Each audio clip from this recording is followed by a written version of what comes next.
सिर्फ खबर नहीं पहुंचाते, हमारे नमस्कार, खास खबर देख रहे हैं आप और खास खबर में बड़ी खबर से शुरुआत बुलेटिन की।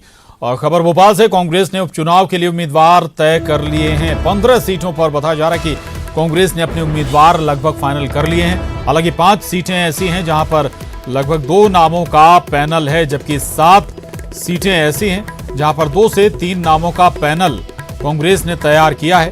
कांग्रेस अपनी पहली सूची में 15 नामों का ऐलान करेगी और ये जो 15 नामों की सूची है, पीसीसी चीफ कमलनाथ एआईसीसी को भेजेंगे और एआईसीसी से उम्मीदवारों के नामों का ऐलान किया जाएगा। तो जैसे कि दावे किए जा रहे हैं कि करीब 3 सर्वे कराए गए हैं कांग्रेस की तरफ से और उन 3 सर्वे कराने के बाद इन 15 नामों को फाइनल किया गया है। और स्वाभाविक है कि जीत की संभावनाएं जहां ज्यादा नजर आ रही होंगी, जिस चेहरे पर उस पर मोहर लगाई गई होगी, लेकिन फाइनल ऐलान दिल्ली से होगा। एआईसीसी के जरिए 15 नामों का ऐलान किया जाएगा। 5 नाम वो जहां पर 2-2 नाम के पैनल हैं, यानी कि एक से ज्यादा नामों पर अभी भी मंथन जारी है। वहीं 7 सीटें ऐसी हैं जहां 2 से ज्यादा यानी कि 3 नामों तक पर चर्चाएं हो रही हैं। लेकिन जो महत्वपूर्ण बात है वो ये कि ऐसे कई चेहरे जिन पर दाव लगाया गया है, जिनकी पार्टी के साथ साथ खुद की छवि भी कहीं बेहतर है, या ये कहें कि क्षेत्र में दबदबा रखने वाले लोग हैं, ऐसे लोगों पर भी कांग्रेस दाव खेलने जा रही है। हालांकि चुनौतियां कई हैं कांग्रेस के सामने इन हालातों में। अभी विधानसभा उपचुनाव का कोई तारीख डिक्लेयर हुई नहीं है। कांग्रेस पार्टी के अध्यक्ष माननीय कमलनाथ जी ने 3 सर्वे कराए हैं। उन सर्वे के आधार पर विजयी होने वाले उम्मीदवारों की घोषणा की जाएगी। जहां तक हम लोगों को जानकारी प्रदेश कांग्रेस कमेटी को कि कुछ स्थानों पर जो नाम तय किए गए हैं उसकी अंतिम स्वीकृति अध्यक्ष महोदय भी देंगे और कांग्रेस हाईकमान भी देगा। और कुछ स्थानों पर 2 या 3 उम्मीदवारों के नाम अभी सामने आए हैं, किंतु अभी जब तक कोई officially announcement Akhil Bharatiya Congress committee की ओर से अनुमति प्राप्त ना हो, अनाउंसमेंट नहीं किया जा सकता है। यानी पहली सूची भेज दी है क्या? जल्दी आ जाएगी? सूची नहीं भेजी, अभी इस संबंध में अंतिम विचार हो रहा है और विचार होने के बाद में निर्णय लिया जाएगा। तो आपको बता दें कि 15 नाम तय कर लिए हैं कांग्रेस ने। एआईसीसी को जल्दी ही सूची भेजी जाएगी और सूची के बाद आखिर जो फाइनल जो अनाउंसमेंट है वो दिल्ली से ही होगी। मनोज राठौर हमारे साथ जुड़ गए हैं। मनोज, हालांकि 3 सर्वे का जिक्र हो रहा है, और क्या क्या पैमाने रहे इन 5 नामों को तय करने में, माफ कीजिएगा 15 नामों को तय करने में, मनोज?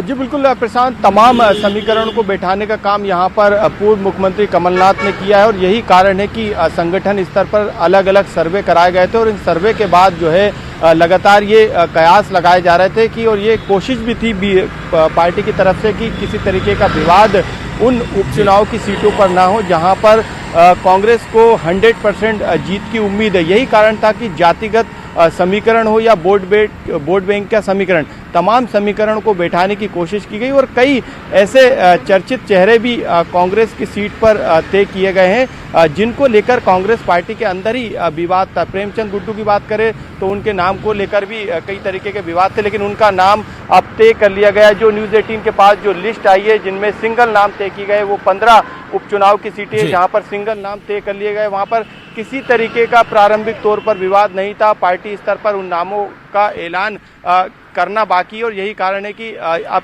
जो सूची तैयार की गई है 15 नामों पर। हालांकि अभी 5 नाम ऐसे हैं जिन पर 2 नामों का पैनल तैयार किया गया। ये तमाम सीटें ऐसी हैं जहां पर लगातार कई दावेदार सामने आ रहे थे। इसके अलावा 7 सीटें ऐसी हैं जो कि अभी भी कई कैंडिडेट जो है अपनी दावेदारी कर रहे थे। तमाम स्तर पर उन्होंने मुलाकात की और यही कारण है कि नाम का जो पैनल बनाया गया 7 सीटों पर, वो जो है करीब 3 से 4 सीटों का बनाया गया। तो लगातार वहां पर 3 से 4 नाम निकलकर उस पैनल में सामने आए। तो लगातार ये कोशिश की जा रही है कि जिस तरीके से सत्ता कांग्रेस के हाथ से गई है उस सत्ता को वापस लिया जाए, और यही कारण है कि तमाम सर्वे कराए गए थे। और यदि हम 15 नाम पे जो सिंगल नाम तय किए गए थे, वहाँ पे आदिवासी वोट बैंक को भी देखा गया, वहाँ पे तमाम समीकरण को देखा गया, वहाँ पर मौजूदा स्थिति को देखा गया और कांग्रेस की जो स्थिति अभी वर्तमान में है उसको भी देखा गया। तो लगातार जिन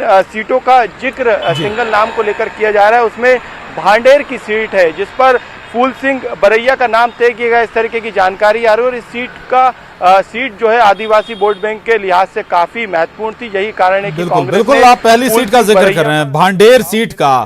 फूल सिंह बरैया का ही जिक्र कर लें मनोज, तो ये ऐसे चेहरे हैं जिनका खुद का एक अपने आप में रसूख रहा है, या फिर हम मेहगांव सीट का जिक्र कर लें, राकेश सिंह चतुर्वेदी अपने आप में बड़ा नाम कहे जाते हैं। तो ये तमाम कोशिशें हैं कांग्रेस की यहां पर कि जहां अगर पार्टी कुछ कमजोर हो भी रही है तो कैंडिडेट के बिहाफ पर वहां पर बढ़त ली जाए।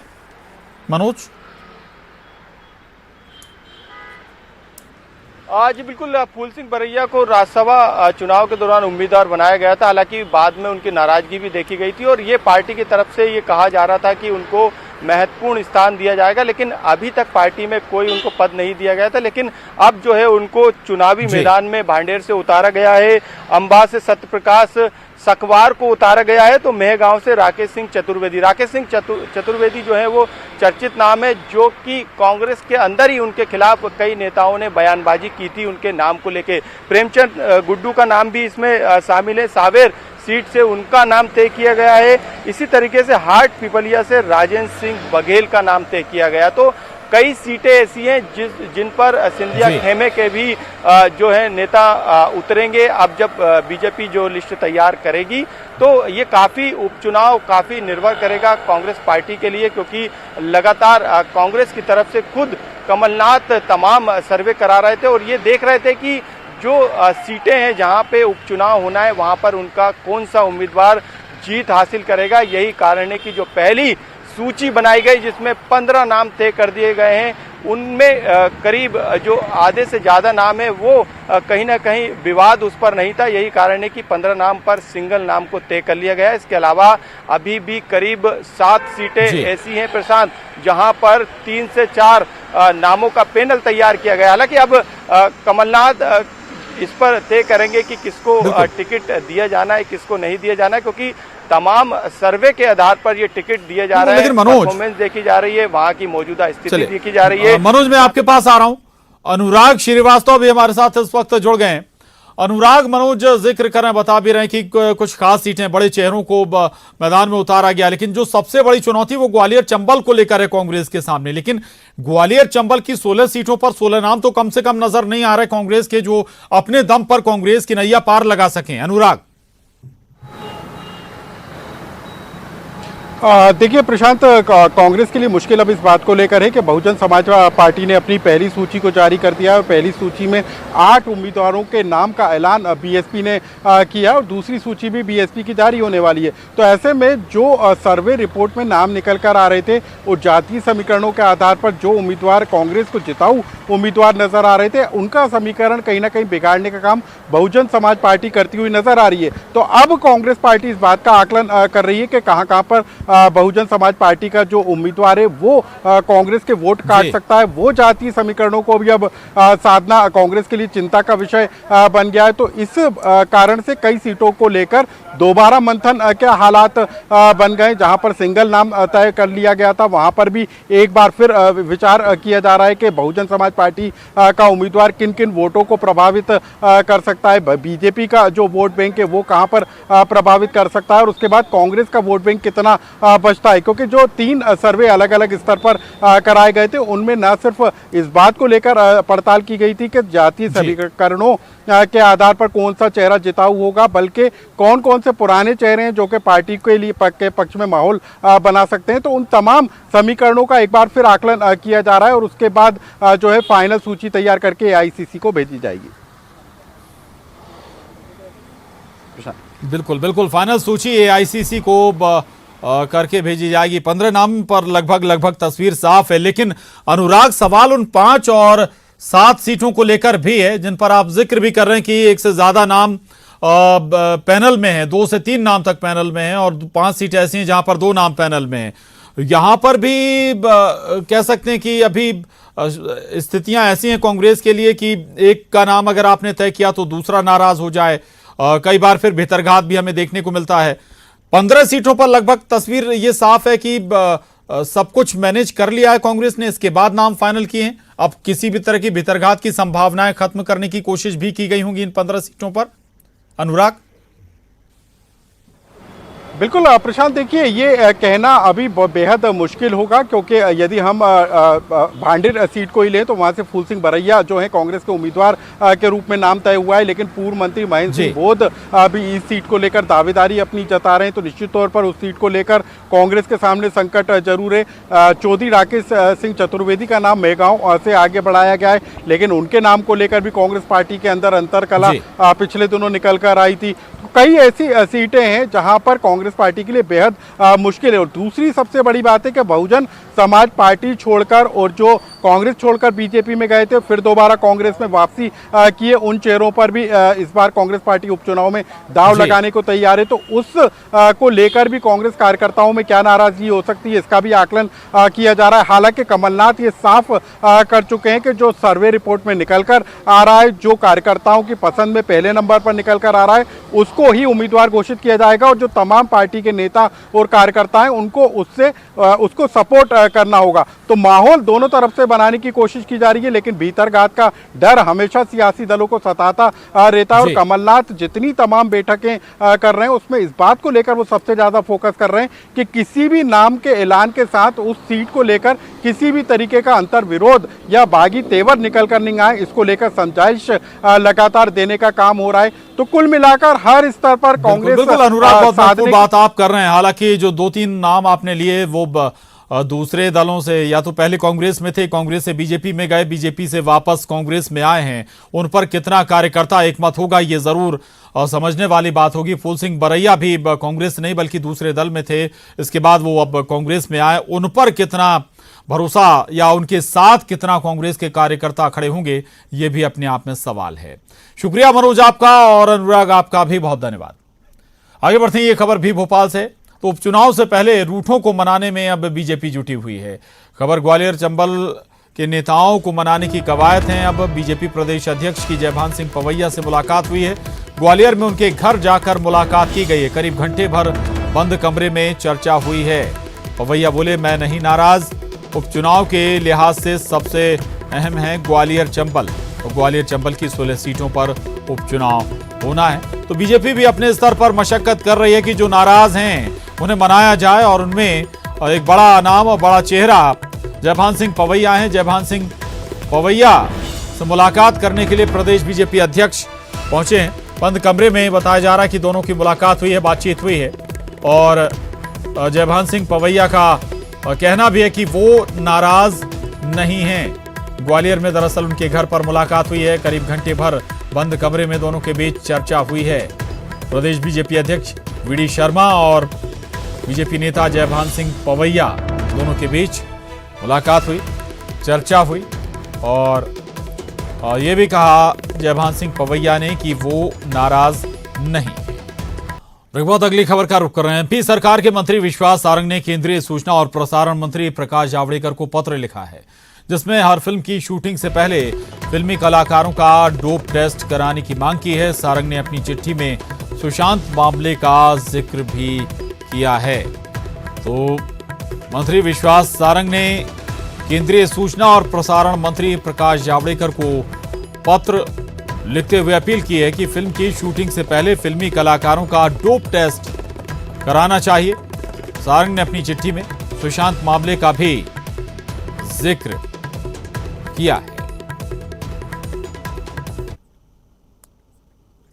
शिवराज सरकार के मंत्री विश्वास सारंग ने एक चिट्ठी लिखी है। इस चिट्ठी की अब चर्चा भी होने लगी, हम उन्हीं से जानते हैं। सर, एक चिट्ठी आपने लिखी है सुशांत केस के मामले को लेकर, क्या वो चिट्ठी है? जिस प्रकार से सुशांत सिंह राजपूत की मौत के मामले में ड्रग एंगल सामने आ रहा है, और उससे पहले भी जब हम देखते हैं बॉलीवुड की बात आती है, फिल्म की बात आती है, अभिनेता की बात आती है, अभिनेत्री की बात आती है, तो ड्रग एंगल आता है सामने।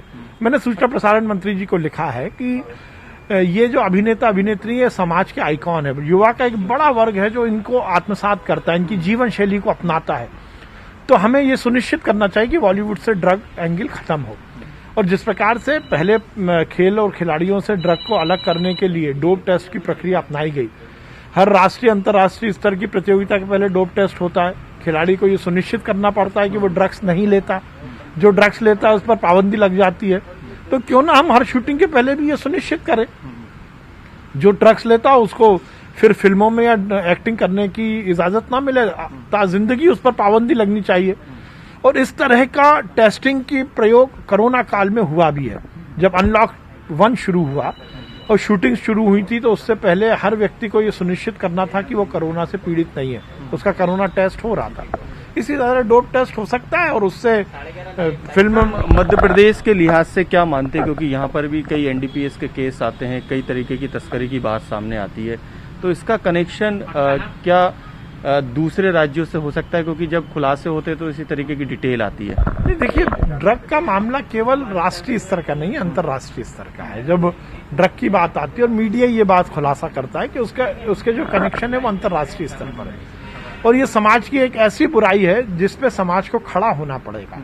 और जो सेगमेंट हमें लग रहा है कि इन्वॉल्व है फिल्म वाला, तो हमें उस पर कहीं ना कहीं कार्रवाई करनी चाहिए और रोकथाम करनी पड़ेगी। और रोकथाम ऐसे ही होगी। जैसे संजय दत्त का मामला सबके सामने, कंगना रनौत ने खुद ने इंटरव्यू में स्वीकार किया कि उनको इन्वॉल्व किया, तो ये बात हमें सुनिश्चित करनी पड़ेगी। गाए बगाए, नोइंगली अननोइंगली यदि ये इन्वॉल्व हो रहे हैं तो सरकार की जिम्मेदारी है कि उसकी रोकथाम करें। सर, मध्य प्रदेश सरकार का जो अभियोजन डिपार्टमेंट है, उसने भी एक टास्क फोर्स बनाई है एनडीपीएस मामलों को लेके।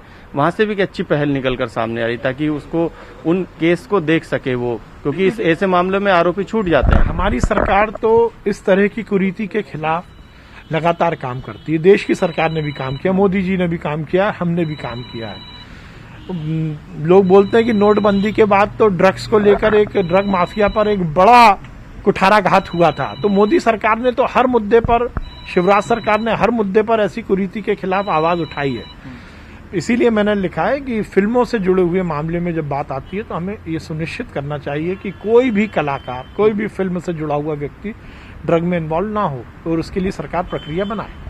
बिल्कुल, एक प्रक्रिया बनाने की बात जो है, इस मांग को भी जो है यहाँ से मध्य प्रदेश से उठाया गया है। मंत्री विश्वास सारंग ने इस मांग को लेकर चिट्ठी भी लिखी है। अब देखना होगा कि केंद्र के स्तर पर क्या एक्शन इस चिट्ठी को लेकर लिया जाता है। कैमरामैन अनिल गवई के साथ मनोज राठौर, न्यूज 18 भोपाल।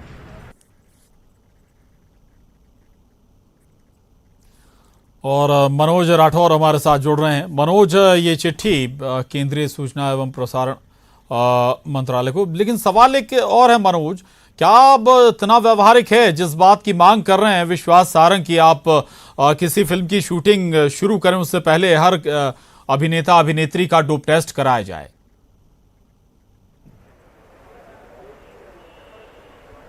जी बिल्कुल, मध्य प्रदेश से मांग उठी है और शिवराज सरकार के मंत्री विश्वास सारंग ने इस मांग को उठाया। हालांकि ये चिट्ठी लिखी है, अब इस पर किस तरीके से विचार किया जाएगा, इस पर किस तरीके से एक्शन लिया जाएगा, ये आगे की बातें हैं। और इस पर क्योंकि केंद्र को फैसला लेना है, क्योंकि ये एक मांग का निर्णय नहीं है, क्योंकि इसमें तमाम पक्ष जुड़े रहते हैं, चाहे वो फिल्म इंडस्ट्री से जुड़े लोग हों या फिर दूसरे लोग, तमाम तरीके के एसोसिएशन इसमें बने हैं, कई बोर्ड बने हैं, तो तमाम स्तर पर इस पर विचार किया जाएगा। लेकिन मध्य प्रदेश से विश्वास सारंग ने इस मांग को उठाया और ये कहा है कि जिस तरीके से खिलाड़ियों का डोप टेस्ट होता है तो उस तरीके से ये टेस्ट जो है फिल्म से जुड़े हुए लोगों का भी होना चाहिए, चाहे वो एक्टर्स हों या फिर दूसरे लोग। तो साफ तौर से सुशांत केस में जिस तरीके से ड्रग्स माफिया का एंगल सामने आया था और इसके कनेक्शन दुबई से लेकर तमाम जगहों तक जुड़ रहे थे, उसके बाद मध्य प्रदेश में जो है इस तरीके की मांग उठने लगी। हालांकि मध्य प्रदेश सरकार के जो अभियोजन विभाग है उसकी तरफ से भी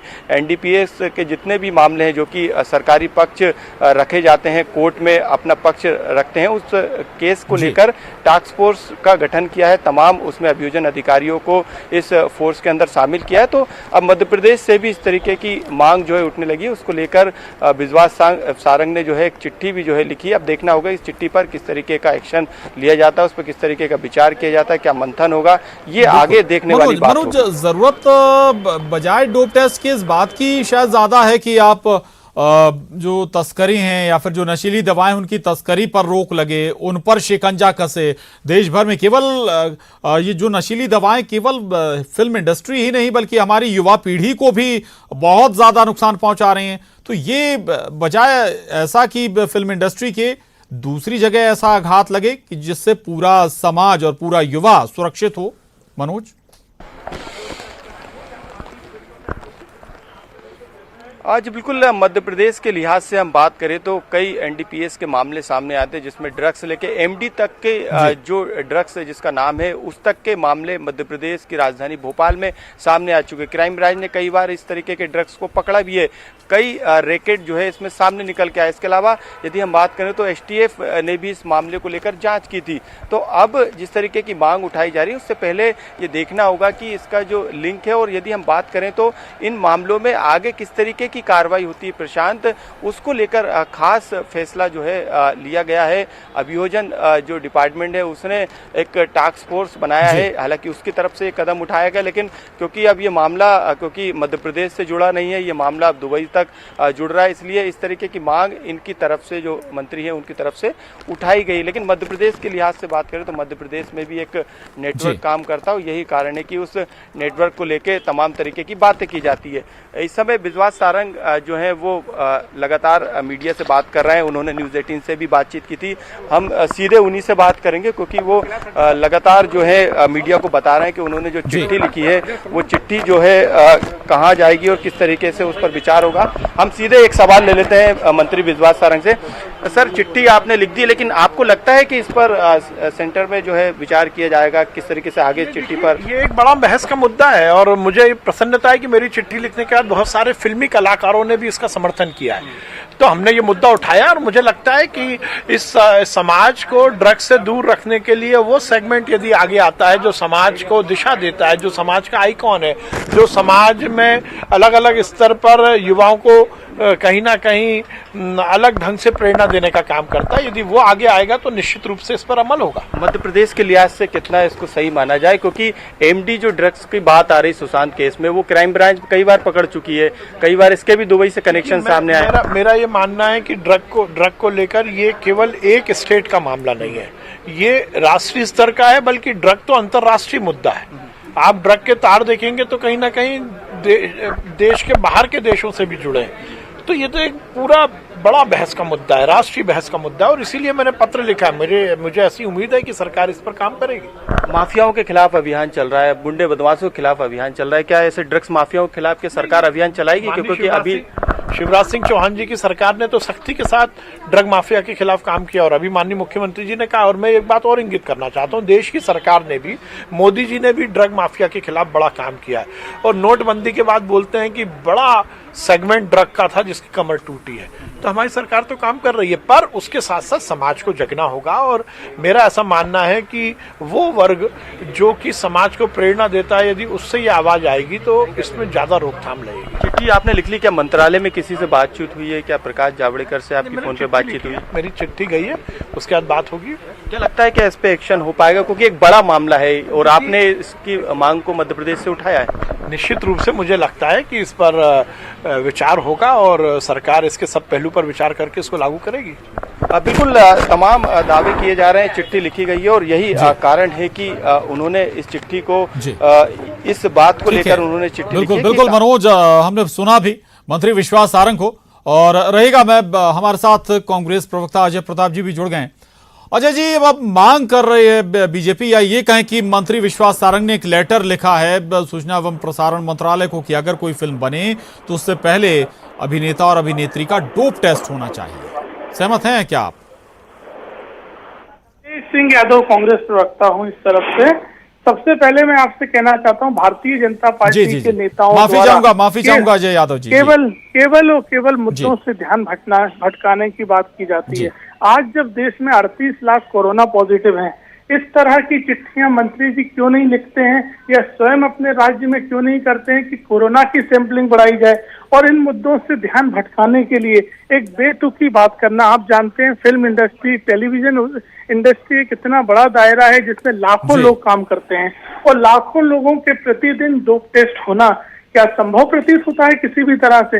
लेकिन भारतीय जनता पार्टी के नेता केवल पब्लिसिटी के लिए और मुद्दों से ध्यान भटकाने के लिए इस तरह की बातें करते हैं।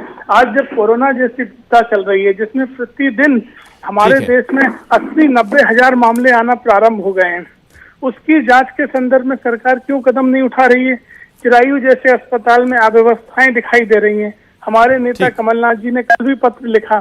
ठीक है अजय जी को लगता है, अजय यादव जी को लगता है कि ध्यान भटकाने की कोशिश है। ये एक पत्र जो विश्वास सारंग जी के जरिए सूचना एवं प्रसारण मंत्रालय को लिखा गया है। शुक्रिया अजय जी, और मनोज हमारे साथ बने थे। मनोज, आपका भी धन्यवाद। और इसके साथ ही इस बुलेटिन में बस इतना ही। खबरों का सिलसिला जारी है।